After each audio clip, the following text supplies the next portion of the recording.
Bismillahirrahmanirrahim. Mengenai Toriko Karkaria, kalau Toriko sudah jelas ya jalan gitu. Jalan untuk membersihkan hati dan nanti akhirnya juga kepada ma'rifatullah.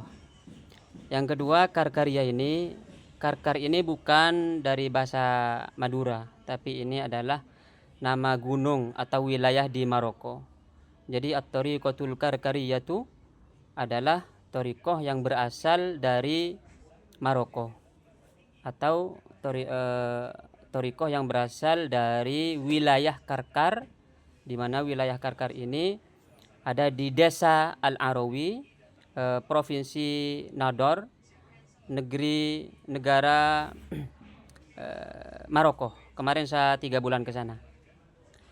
Lalu untuk masuk toriko Karkaria, pertama harus sholat istikharah dengan tujuan dia menanggalkan keakuannya, lalu diserahkan kepada kehendak Allah Subhanahu wa taala. Nanti akan ada tanda-tanda, misalnya hatinya semakin mantap untuk mengikuti toriko Karkaria, atau ada juga tuh yang mimpi Nabi Muhammad SAW. Itu semuanya divideokan gitu, dianjurkan. Misalnya yang mimpi Nabi karena sholat istikharah, dianjurkan biar takut ada orang-orang misalnya kurang mantap, bisa dijelaskan di sana. Jadi ini lengkap dengan bermain medsos gitu. Jadi saya bermain medsos ini bukan saya sebagai mursyid, bukan, tapi memang diberi perintah oleh guru saya untuk bermain medsos. Saya bikin di YouTube, di TikTok, di Facebook, di banyak macam medsos saya masuk. Di antara sekarang nih di TikTok. Jadi itu sekilas tentang At-Tariqatul Karkariyah. Pertama, syaratnya adalah sholat istikharah minimal 1 kali atau 7 hari atau 40 hari. Setelah itu mengamalkan wiridnya 40 hari. Wiridnya itu Al-Fatihah, istighfar, sholawat, tahlil, hamdalah. Setelah 40 hari selesai menunggu jadwal baiat. Lalu setelah ada jadwal dari syekh, karena muridnya ini sudah berada di berbagai negara. Jadi ada di benua Eropa, benua Amerika, ada di benua Asia. Sekarang jumlah pengikut Toriko Karkaria itu berjumlah sekitar 2 juta lebih. Jadi nunggu dulu jadwal baiatnya agar kumpul tuh yang lain-lain dari berbagai negara. Itu bisa dicek di akun YouTube misalnya. Tolong Bang, langsung intinya Bang. Bang Tariko, tolong intinya aja secara metodologi pengenalannya aja. Iya, jangan panjang-panjang Bang. Aku sudah nyatat ini Bang. Gantian nanti Bang Semar saya kasih waktu seharian deh. Saya gak mau interupsi apapun. Sekarang saya dulu dong. Dari tadi saya gak ngomong-ngomong kan. Lalu untuk yang lain dulu biar Bang Toriko Karkaria yang jelasin gitu. Kalau misalnya kelamaan menjelaskan dan gabut, udah turun aja. Oke. Jadi yang misalnya sudah telinganya panas atau telinganya agak mau dengar, boleh turun. Jadi nunggu jadwal dulu dari syekh dari berbagai negara. Itu dibuktikan, misalnya ada akun, setiap murid itu di berbagai negara ada yang diberi izin untuk bermain medsos. Kalau di Indonesia yang diberi izin itu saya nih, dikasih izin untuk main medsos. Dan saya gak lebih. Yang saya jelaskan ada yang diberi yang gak bisa dijelaskan, gak dijelaskan. Jadi cek di akun YouTube At-Tariqatul Karkariyah tuh. Di sana ada berbagai bahasa. Ada bahasa Jepang, ada bahasa Brazil, ada macam-macam pokoknya. Ada yang pengikutnya juga ada profesor doktor. Ada profesor yang terkenal, Profesor Kozwet dari Amerika, dari Universitas Chicago. Ada tuh mereka. Saya adalah murid Toriko Karkaria. Diperlihatkan semua waktu aktivitas di universitas itu. Lalu setelah ada jadwal dari syekhnya itu Syekh Muhammad Fauzi Al-Karkari, Khatmul Aulia zaman ini. Ada yang bilang Khatmul Aulia itu banyak di berbagai zaman. Sekarang ini Syekh Muhammad Fauzi Al-Karkari Khatmul Aulianya. Yang lain sudah wafat yang sebelum-sebelumnya. Misalnya Syekh siapa, saya enggak sebut nama agar tidak menyenggol torikoh-torikoh lain, karena saya selalu berusaha untuk mencari persamaan-persamaan. Kalau perbedaan-perbedaan banyak, saya ke persamaan saja. Setelah ada jadwal dari Syekh, maka Syekh ini akan membuka, ada grupnya live streaming gitu. Karena di sini pada proses baiat itu yang penting musyahadah. Boleh baiat jarak jauh, artinya dari Indonesia dan dari berbagai negara itu baiatnya jarak jauh. Yang penting musyahadah. Ketika baiat dia langsung musyahadah, musyahadatu nurillahi, musyahadah cahaya Allah Subhanahu wa taala. Nah, ada kalau punya duit langsung ke Maroko misalnya, baiatnya jarak dekat. Kalau di Karkari itu bisa jarak jauh, bisa jarak dekat, yang penting adalah musyahadah. Masalah kitabnya sebagai referensi nih, kalau Ki Semar nih nggak bisa sebutkan anunya, sampulnya. Kalau saya bisa sebutkan sampulnya, bisa perlihatkan. Cek di kitab Al-Mishkatul Anwar, Mishkatul Anwar karya Syekh Abu Hamid Muhammad Al-Ghazali. Itu dari awal sampai akhir menjelaskan tentang cahaya Allah. Atau cek kitab Sirrul Asrar karya Syekh Abdul Qadir Al-Jailani, pasal 9 ada menjelaskan tentang cahaya Allah.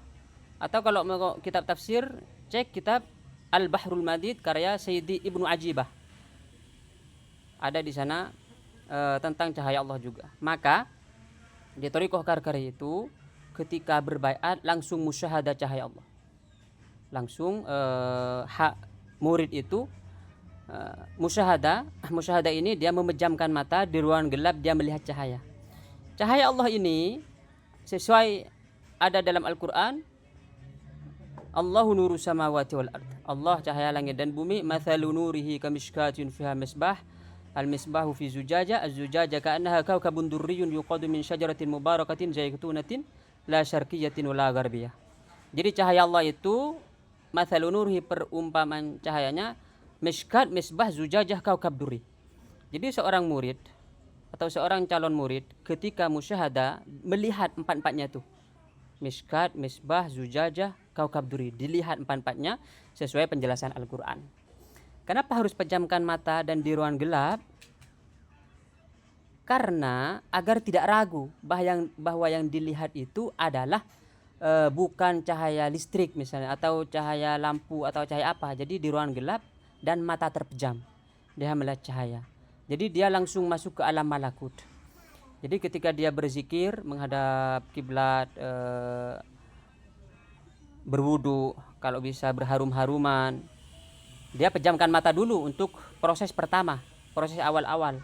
Baru nanti kalau sudah tinggi, artinya basirohnya yang dibuka itu sudah menyatu dan mata dengan mata kepala, baru dia bisa dengan mata terbuka dia bisa melihat cahayanya.